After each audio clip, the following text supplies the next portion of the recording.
నమస్తే, నేను మీ Raman Rajesh. MS life 600+ CRS TMT నుంచి ఉత్తమ్ నిర్మాణ ఛానల్కి స్వాగతం. ఈరోజు మెయిన్ టాపిక్ ఏంటంటే డ్రైన్. మనం ఇండివిజువల్ హౌస్ కావచ్చు, అపార్ట్మెంట్స్ కావచ్చు, కమర్షియల్ కావచ్చు, టాయిలెట్స్ అనేది కామన్గా ప్రతి దగ్గర మ్యాండేట్. ఆ టాయిలెట్స్ ఉన్నప్పుడు ఖచ్చితంగా మనకు గ్రౌండ్ డ్రైన్స్ అనేది ఉంటుంది.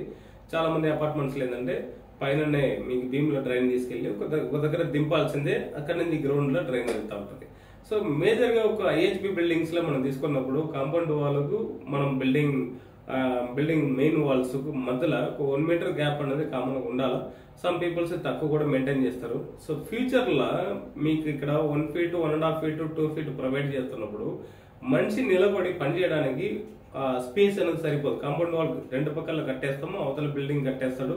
కట్టేసిన తర్వాత ఇక్కడ మనకు డ్రైన్ పైప్స్ అనేది డ్యామేజ్ అయ్యే పాసిబిలిటీస్ ఉంది. అది ఎలా డ్యామేజ్ అవుతుంది? డ్రైన్ పైప్స్ అనేది మనం మడ్ పైప్స్ వేస్తుంటాము, SWG పైప్ అనేది మనం ప్లే చేస్తుంటాం. ఇది ఎట్లా డ్యామేజ్ అవుతుందంటే పందికొక్కు కొట్టేస్తుంది మొత్తం. పందికొక్కు అనేది ఫ్యూచర్ లో మీకు ఎప్పుడైనా లోపల ఎంటర్ కావచ్చు బయట నుంచి. సో అది లోపల వన్స్ ఎంటర్ అయిందంటే మీకు ఎక్కడ ఉందో కనిపెట్టలేరు. సో ప్రతి ఒక్క మట్టిని మొత్తం కంప్లీట్ గా డిగ్ చేసి కొట్టేస్తా ఉంటది. అప్పుడు ఆ మడ్ పైప్ కూడా మీకు కంప్లీట్ గా డ్యామేజ్ చేసే అవకాశం ఉంటది. అది ఉన్న సైజుకు మన మడ్ పైప్ అనేది పెద్ద విషయం కాదు.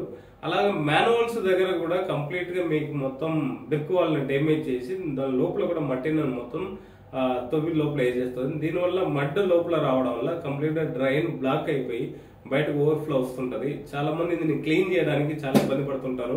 సో దాని లోపలికి పైప్స్ లేదా రాడ్స్ ఏదో ఒకటి పెట్టి క్లీన్ చేయడం అనేది జరుగుతూ ఉంటది. ఇది పర్మనెంట్ సొల్యూషన్ కాదు. దీనికి పర్మనెంట్ సొల్యూషన్ మనం ఏం చేయాలనేది నేను ఇవాళ చెప్తాను. సో మనం మడ్ పైప్స్ అనేది ప్లే చేస్తున్నారు. కింద మనం ఏం చేస్తున్నాం అంటే చాలా మంది డైరెక్ట్ మట్టి మీదనే లెవెల్ చేసి పైప్ ప్లే చేస్తారు. ఇది కరెక్టే కాదు. పందికొక్కు ఎప్పుడైతే మీరు కింద మట్టిని తవ్వేసిందో పైప్ అనేది డౌన్ అయిపోతుంది.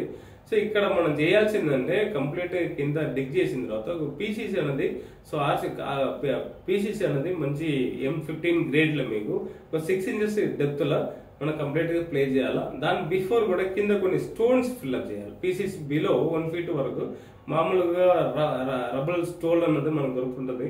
మీకు చాలా తక్కువ కాస్ట్ లో దొరుకుతుంది. అది ఫిల్అప్ చేసి దాని మీద 6 ఇంచెస్ పీసీ చేసి దాని మీద పైప్ అన్న స్లోప్ ప్రాపర్ గా మన స్లోప్ అనేది మెయింటైన్ చేసి చుట్టుపక్కల పైప్ చుట్టుపక్కల కూడా ఒకవేళ పందికొక్కు వచ్చి కొట్టేసినా కానీ పైప్ సైడ్ లో కొట్టకుండా దాని చుట్టుపక్కల కూడా కాంక్రీటింగ్ అనేది ప్యాకింగ్ చేయాలి పైప్ ను.